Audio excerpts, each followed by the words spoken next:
Once again, SHOPO Hour is underway, and thankfully so, as we have in studio the return of Brother Nick. This is 2 weeks in a row, yeah. Yes, that's back again. Thank you for having me. Good to see you, bro. And tomorrow. Tomorrow. Tomorrow it is. Can't wait. For the final day, Sergeant Steve Keogh. Morning, Rick. Always Good happy morning. and grateful, brother, to be here with you and your listeners. And, of course, the most handsome man in his mind. That's right. It's Brother Mark Criccio. Happy Monday, everybody. Happy Monday. Good to see you, fellas. Good to see you. First of all, I want to get caught up. We'll discuss the tragic story that is dominating. But I want to make sure this past week, since we've seen each other, anything you'd like to share, anything that came about, anything top of mind. And there we go. I played tourist for a week. That was nice. And my nephew and his Family? wife were in town. Oh, there you go. Went to Pearl Harbor, went to Pacific Aviation Museum, Yeah. Missouri, Mm-hmm.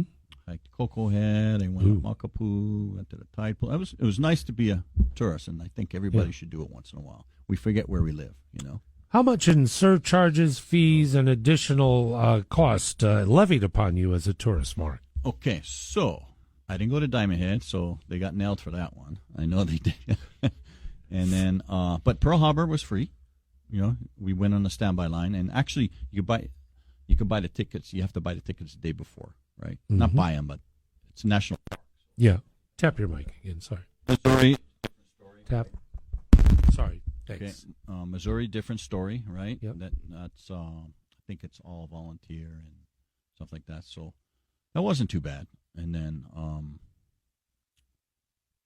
Pacific Aviation Museum. That was nice to see. I've never been there. So it was nice. First time. Yeah. Yeah, First time. So it was tremendous. nice. And then, we went and had something to eat down the block. It was good. It was $847. I know. Well, that's the thing, too. These tourists are coming over here. They're spending a lot of money on flight.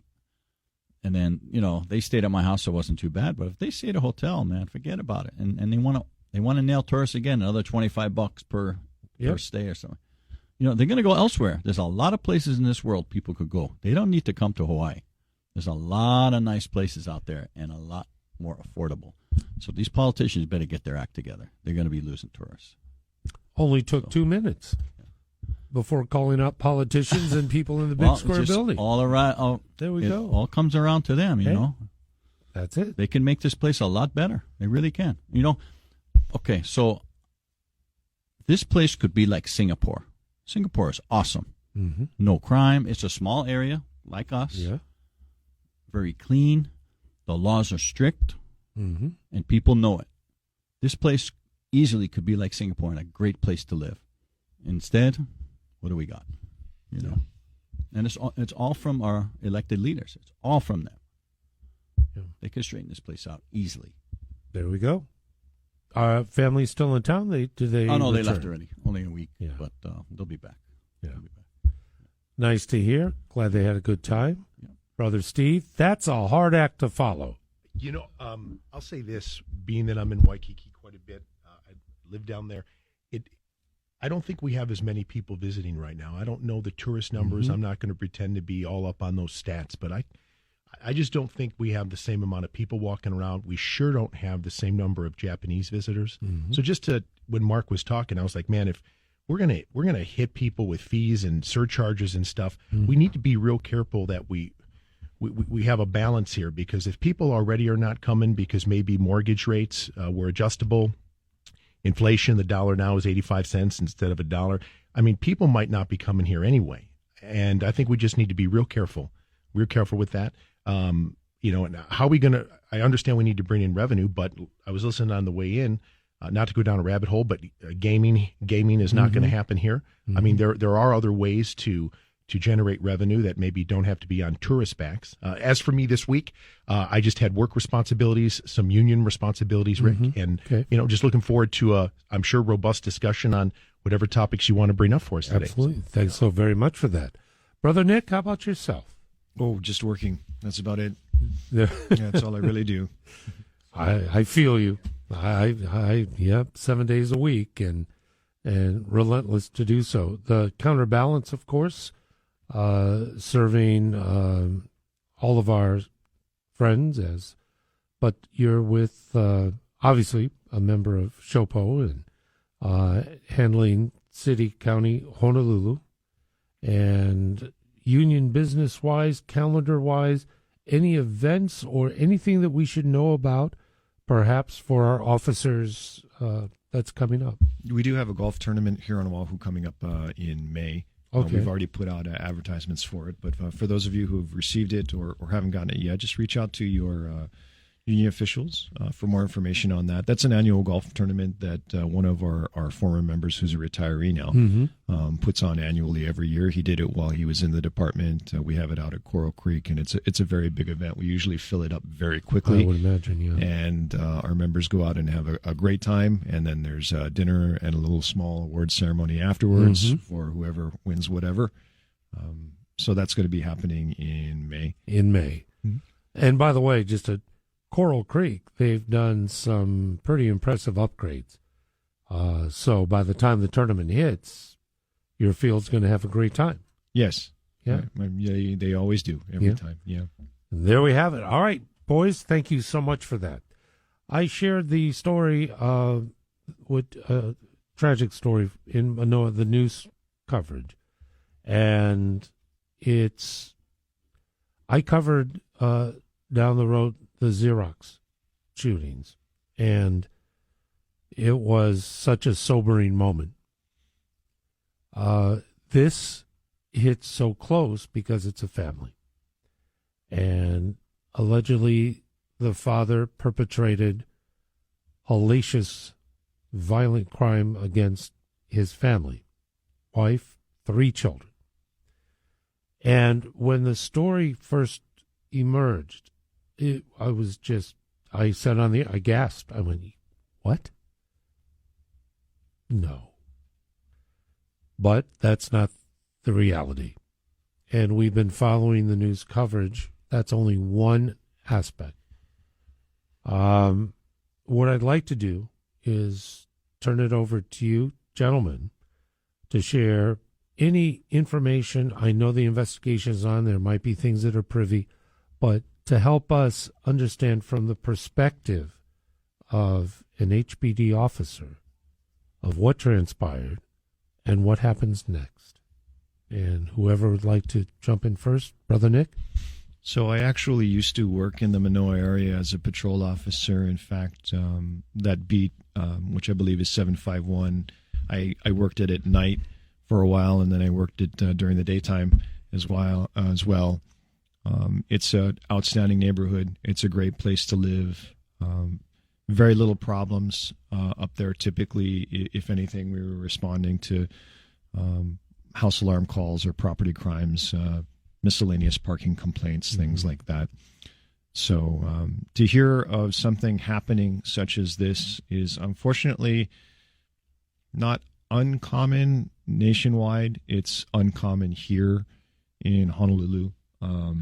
We do see things like this happen in smaller ways, but for a family that large, it's extremely, extremely strange. And it's not an easy thing for any officer to go to what we call an unattended death. Suicides are even harder to see, and murder-suicides, for lack of a better term, because that's what it is, are the extremes. Difficult things for us to process, difficult things for us to walk through. Long investigations, a lot of detail goes into it. A lot of different aspects comes into it as well. The patrol element, the detectives, the homicide detectives, medical examiners. I think those of you who've been watching in the media, you've seen some of the pseudo-experts out there who are civilians tell you this is going to happen, that's going to happen, and so on. So I don't think we need to go into super detail about procedures. But I will say that your police officers are charged with the responsibility of doing a billion different things. This particular type of situation is an extreme for us.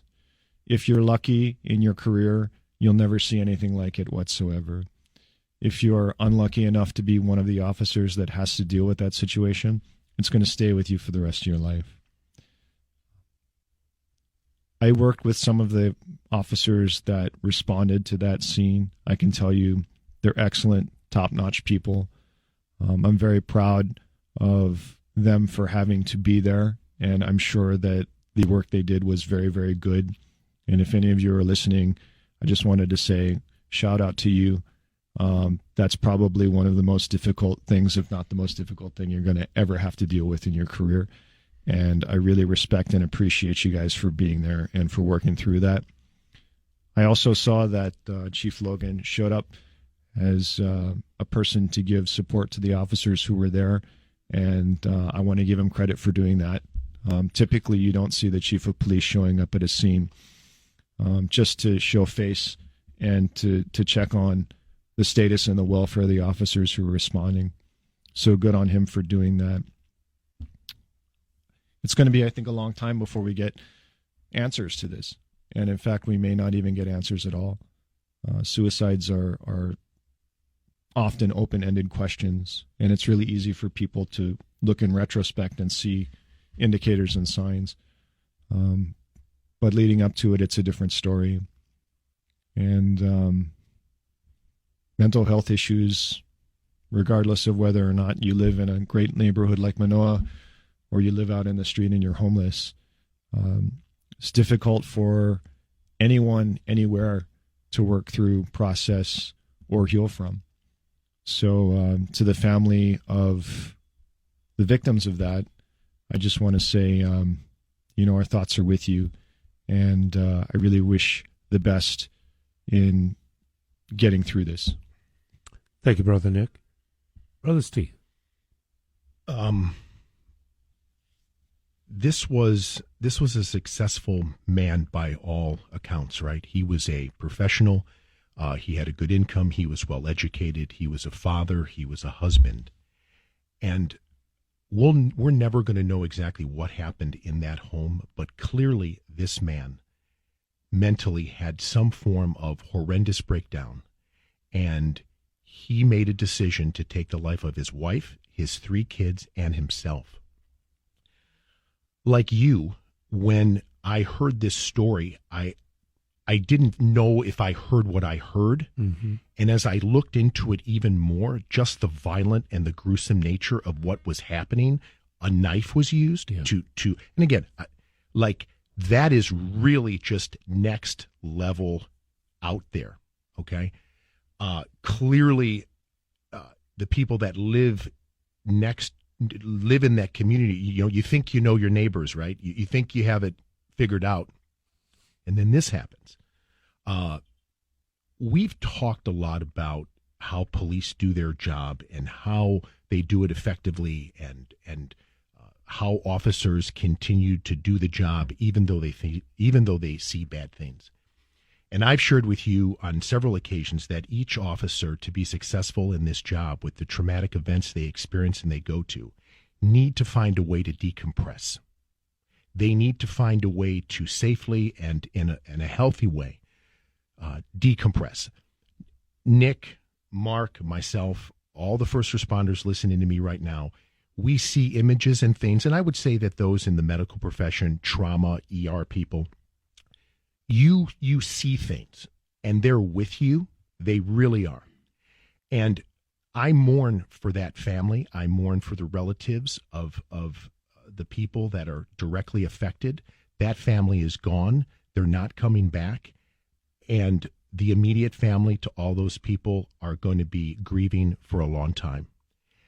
I'm going to segue now to the individuals that are tasked at picking up the pieces of this, such as, like we said, the professionals, first responders, the police, the medical examiner. These individuals now have to come in, and they have to do an investigation and try to put the pieces together to get answers. So my focus of talking with you right now is going to be on the amazing work, the mental fortitude, the resiliency. We've talked about that on this show, To be a successful police officer, you have to have a level of mental resiliency. Whether you're in the fire service, whether you drive an ambulance rig, you have to have that resiliency. And I can only imagine going into a home, who's expecting to see 3 children with catastrophic injuries caused by a knife that was done at the hands of their own father. Are you serious?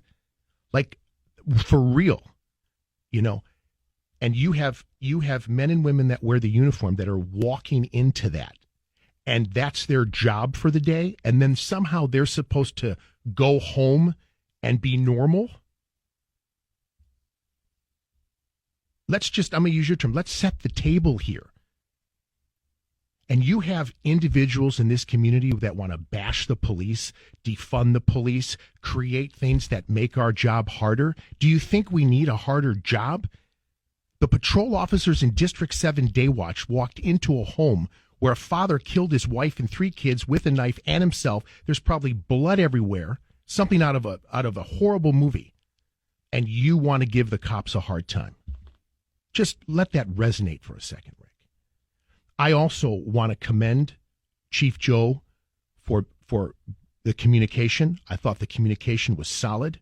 The homicide section, how fantastic are they? What kind of work are they doing? Lieutenant Dina, she's on point. She was communicating with the reporters. Mark has said this on this program. We have some of the best detectives, really talented men and women at the sergeant detective level that do this job. And I don't mean to talk too long, Rick, but this is exactly one of those catastrophic events where first responders need to keep their composure, to do their job, and somehow at the end of the day, when their shift is finished and those day watch officers get off the road at 7:30 p.m., are somehow supposed to go home and be a husband or wife to their significant other, a father, a grandson, or whoever. And I can tell you right now, they're not going home and talking about that. That's not going to come up at the dinner table. You don't have those kind of discussions. Actually, first responders talk about that to other first responders. And that's why the community is so tight, because they experience stuff like that nobody else can fathom. Brother Mark. First of all, the heart goes out to the families of these people, and not to the guy who did it. I don't care if he was crazy, mental health. To do that to your family, give me a break. So I really feel bad for the families of these people. And to Steve's point, officers had to go into this. And you really need to block out your emotions when you're doing your job. You have to. We have to do our jobs. And then, like Steve said, you're going to go home like nothing happened in your day. So kudos to Chief Joe for recognizing that the support means a lot. For a chief and assistant chiefs, the major, the captain, to show up at a scene, not even do anything, just to show up means a lot to the officers on the scene. So kudos to Chief Joe for doing that. And with this scene, we're probably never going to know what set this guy off. Who knows? But like Steve said, we have amazing investigators, probably the best in the country. Some of the best in the country are detectives. And it's going to be a long investigation. There's a lot to do. But, for the media and all the people out there that want to know everything, just let the people do their jobs. Let's get to the bottom of this. On that note, I want to thank the brothers in studio. Thank you. It is a difficult story to converse about, and there are graphic elements that many of us do not want to contemplate. But the reality is that the horrific, just evil crime that was committed, there are those that have to find the answers, even if they can't be found. It is 7:30 in the morning. This is the SHOPO Hour. Welcome back. We are at the bottom of the hour already. It is 7:35. Here on the SHOPO Hour, it's Brother Steve, Brother Nick, Brother Mark, and so fortuitous that they are with us today. We are having a discussion pertaining to the tragic story emanating out of Manoa. And again, this is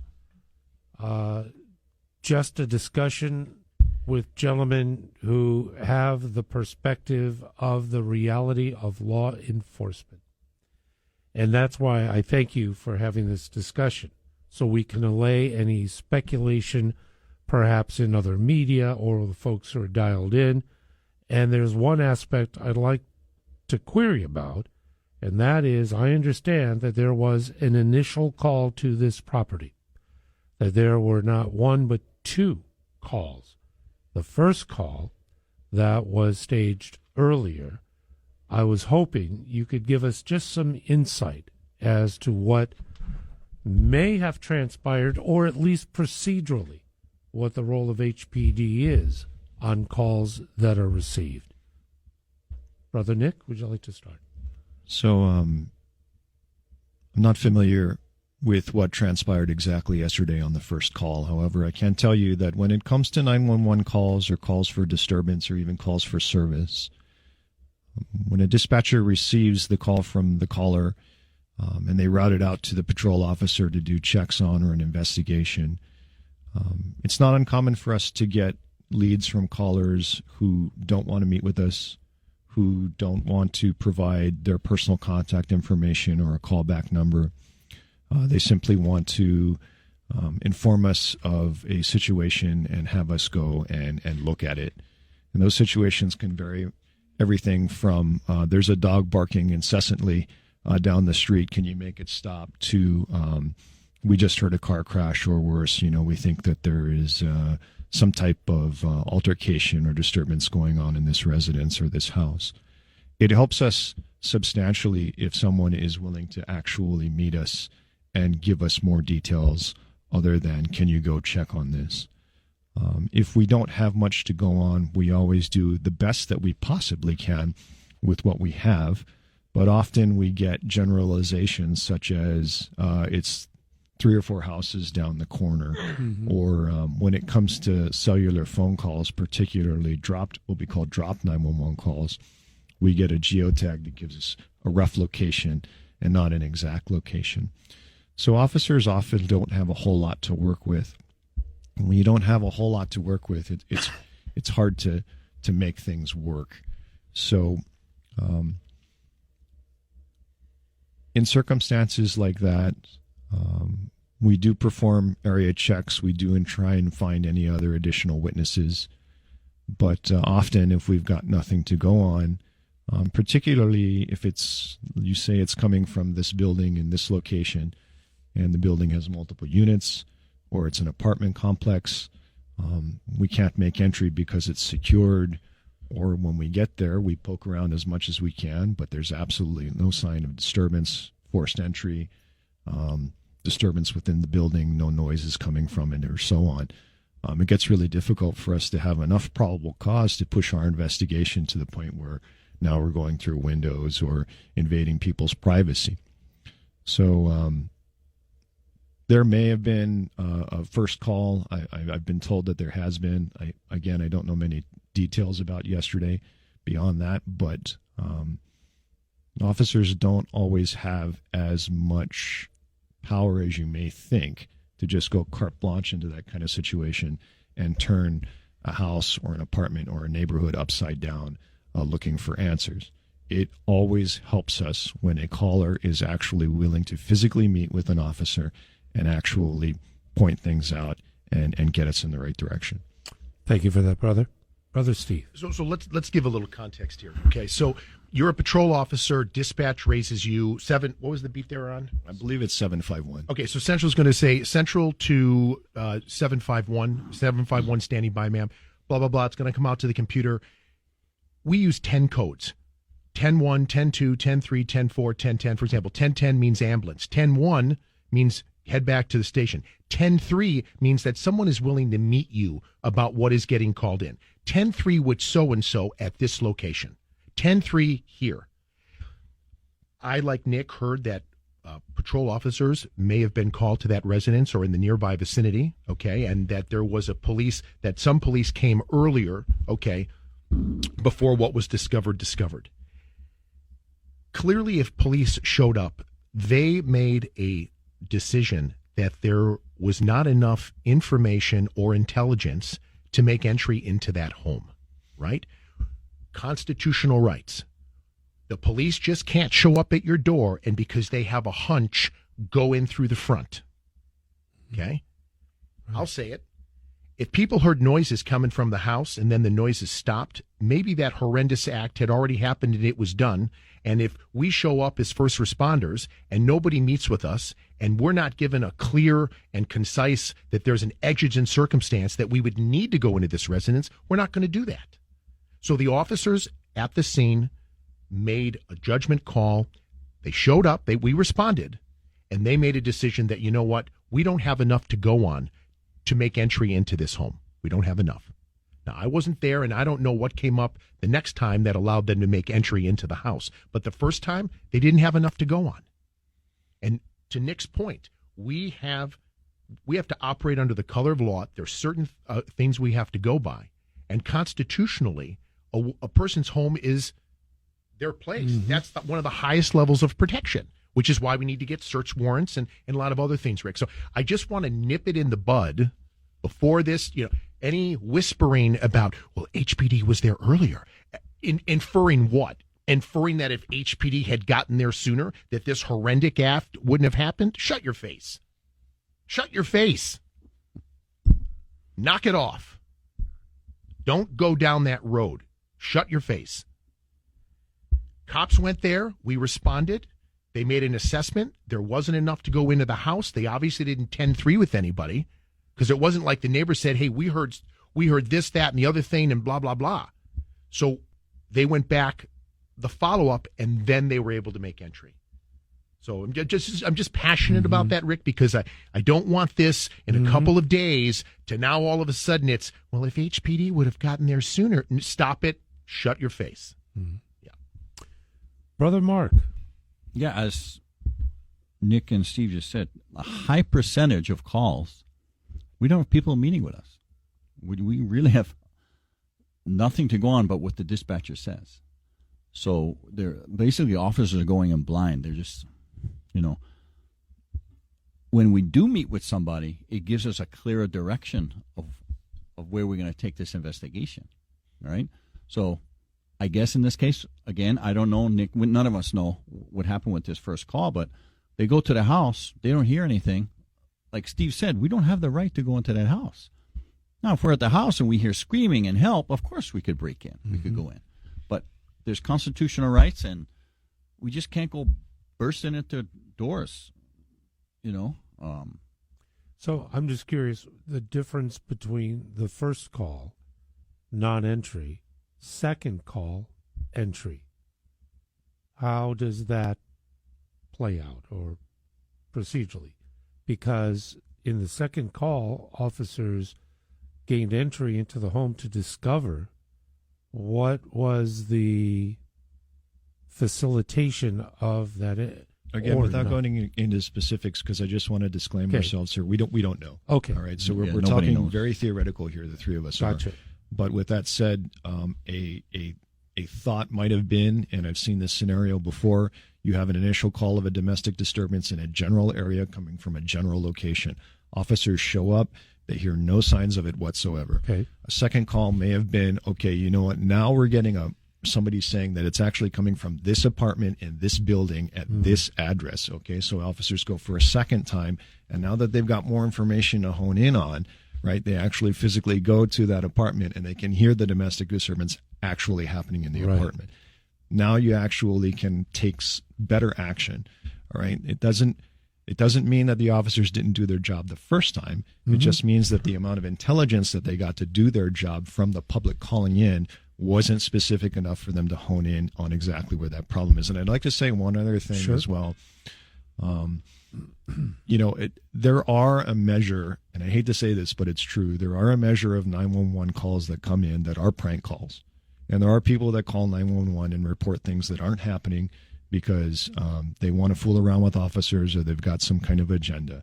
Worst case scenario, we hear about it all the time on the mainland, people get swatted, right? Politicians get swatted, famous people get swatted, normal people who have someone in their lives that just has a beef with them get swatted. I'm not saying that that's what happened here by any means whatsoever, but it is something that we do have to take into account on occasion. Is our leg being pulled? Is this real? All right. We have to make judgment calls at times for that. And another thing I'd like to say, earlier I had mentioned that it helps us if people who want to report something actually physically meet with us. Sometimes people don't want to meet with us because they're afraid of getting too involved in the situation. They don't want to testify in court. They don't want their neighbors to know that they're the person who called. They don't want to be the problem person for the building or the neighborhood or so on. They don't want to be a witness who might have to face a suspect in court. That's okay. We're still willing to meet with you. You can remain anonymous, right, and meet with us and not give us any information whatsoever, but still tell us what you saw and tell us what you heard and point us in the right direction. And we can work with that. We can work with that. But if we don't have anything else, it's much, much more difficult for us to do our job and handle the problem. Gotcha. Thank you for that. And then with this one, like Nick said, we have no idea what the calls were about. But maybe this second call, maybe somebody met with the officers. We don't know. Okay. We don't know. Right. Can I ask, what is the protocol on a wellness call? I'll jump right into that. Please. Okay. Happens a lot in urban Honolulu. Somebody is going to call in and say, I haven't heard from so-and-so for a number of weeks or several days, and that is not normal. That is not normal protocol. I haven't heard from somebody. So let's say a wellness check, right? Officers will go to the address that they were given, and it happens. All of a sudden, officers get right outside the door, and guess what, Rick? There's a strong odor, a strong smell coming from the unit. So what do we have? We have, through our training experience, what appears to be possibly a dead body on the other side of the door. We have a family member or loved one saying, hey, I haven't heard from this person in a long time. Maybe the mail has piled up. Maybe we ask the resident manager or somebody on property, hey, have you seen so-and-so come out of their apartment? No, and normally they always come out, and there's been a weird smell coming from inside the unit. So guess what we do? Hey, Central, do me a favor. Roll me HFD. We got to make forced entry. We don't have the tools and equipment to make forced entry. That's when we call our brothers and sisters over in the fire service. HFD rolls up. They come in. They make controlled forced entry. They get the door open. And then there is somebody's loved one on the toilet, sitting on the couch, in a chair, face down on the ground, and they've been there for several days, and they've passed. I see. I see. Yeah. And if you don't mind me interrupting you there, Steve, but conversely, there are situations where in just like that same scenario where we do get through the door and it turns out that the occupant has just been on vacation for 2 weeks and the power went out and their food in the refrigerator is rotting, and that's what's caused the smell. And I say that only because I want to hammer in just how unpredictable and wide variety of scenario these kinds of situations are. You never really know. You might think absolutely 100% we're going to find somebody who's expired in this apartment building, and you go in and it's something you never expected whatsoever. Yeah. Gotcha, Mark. The other hand, definitely call if you don't hear from someone, because we've had situations where we went in there and there was someone in there that if we didn't get there in time, they'd be dead. Then we ended up getting them to the hospital and they were fine. So, elderly people, if people have parents that live alone. So if you feel something's funny, call. You might save that person's life, Rick, it's the totality of the circumstances. Again, officers are judged on, is it reasonable? Would people think it was reasonable of what our actions were at the time? And that's really the parameters that we operate within. I cannot thank the brothers enough for being here today. As a matter of fact, we will have the calls. Let me get this traffic update in. Reed out in Mililani. Hold on tight for a moment. We'll come to you next. It is the SHOPO Hour, and it is 7:50. It's the SHOPO Hour on News Radio 830 KHVH.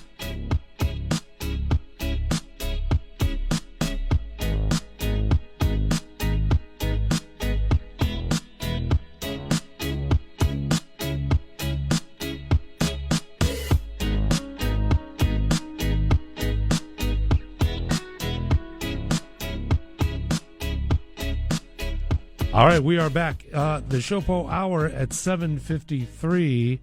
Gentlemen, headphones, I believe, will be appropriate because we're going to connect with Reed out in Mililani. And by the way, Gillian Anderson legislative update is coming up next in the 8 o'clock hour. In the meantime, Reed, I want to thank you very much for your patience and welcome to the SHOPO hour. Good morning. Hi, Rick. How you doing? Thanks for taking my call. Sure. Officers, good morning. Thank you for your work. I'm going to ask this quick, and I ask it respectfully. I've had to call 911 a few times in, the past 2 years. And, what you're mentioning came up. Do you want to meet the police officer? And I ask this respectfully. This is Hawaii. Most people aren't going to want to meet the officer. They're calling so you guys go and investigate. It's not Texas where the whole neighborhood shows up outside. But I want to know when that started because I called 911 before a few years ago, and they didn't ask that. I don't know why. My question is, why are they asking it nowadays? And I'll listen off the air. Thank you, guys. Thank you for your work. Okay. I thought they always asked that. So we have first responders that are dispatchers, right? Yes. And there's a process there. That call caught me off guard in the sense that I thought that dispatchers always ask if you're willing to meet with police. If that's something that's new, then it probably just is a way of giving the officer more information of what they can expect when they arrive. I don't think it's a way to put people on the spot or make them uncomfortable. That's certainly not. Oh, no. And it sounds like from our caller, and thanks for listening and thanks for participating, it sounds like that question maybe is not something the caller wanted to navigate, but I think it's really just to assist the officers that are coming to the scene. And if we have any dispatchers listening, call in and tell us, because I was with Mark, Nick. I thought they always asked if you wanted to meet with police. It's just part of the protocol. Chief Joe will be here on Thursday. It'll be a question that I'll pose to him on behalf of Reed. It's already 7:55 in the morning. This was. I want to thank you very much for the open and very frank thoughts, but also to help us gain some more understanding of the officer's perspective. I want to go around the table. Final thoughts. Start with Brother Nick, if you wouldn't mind. What would you like to share with us before we go? Well, again, just to put a cap on my side of the story about what we've been talking about today. This is going to be something that the officers that had to go there yesterday are going to be processing for a long time. And the department does its best to try and help officers out with their peer support units. There may be some debriefs there, talking to officers at the scene, detectives who have to deal with it afterwards, even the people who go down and process it from our scientific investigation section will have the opportunity to utilize resources that the department offers, one-on-ones and so on, to just kind of help them get through what they saw.